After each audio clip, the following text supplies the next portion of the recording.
اللهم انصر المجاهدين اللهم انصر المستضعفين اللهم واخطأنا اللهم إنا نسألك رضاك والجنة يا رب العالمين عباد الله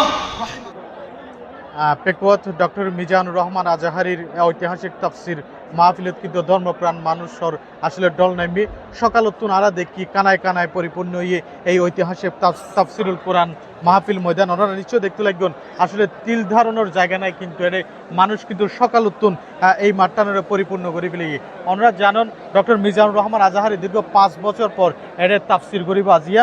তেই ইতিমধ্যে একটা 50 মিনিটত তারে বহনকারী হেলিকপ্টার এটা অবতরণ করিব বলে জানাইয়ে মাহফিলের প্রধান পৃষ্ঠপোষক নিয়ামতুল্লাহ নিজামী আর তেইলে হতা হইলাম তেই জানাইয়ে আজিয়া রাত 8টাত তেই তাফসির করিব ওনারা হয়ে রাখি সকালতুন ইসলামী তাফসির কারকল বিশেষ করে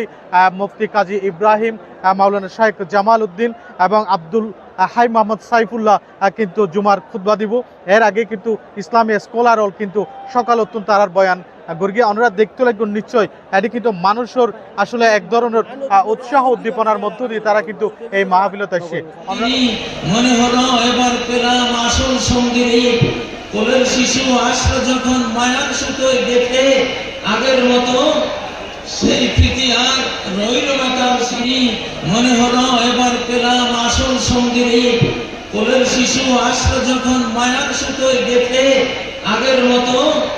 সেই জেলখানায় সিদ্ধান্ত নিয়েছি বাংলাদেশকে আল্লাহর মজলুমদের রাখি আজিয়া রাত 8টায় কিন্তু এরে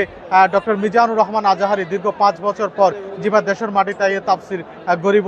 ইয়ানোর হতইয়ে দর্শক স্থানীয় মানুষের মাঝে যারা এড়ে ছুটি এসছে ইতেরও জানার তারা দীর্ঘদিন পর মাওলানা মিজানুর রহমান আজাহারি সহ ইসলামী স্কলার হলর বক্তব্য উনি বললাই ছুটি এসছে আর দীর্ঘ নিশ্চয়ই ডক্টর মিজানুর রহমান আজাহারির বক্তব্য সহ অন্যান্য বিষয়ে ওনারা দায়ুম FM সুমন C+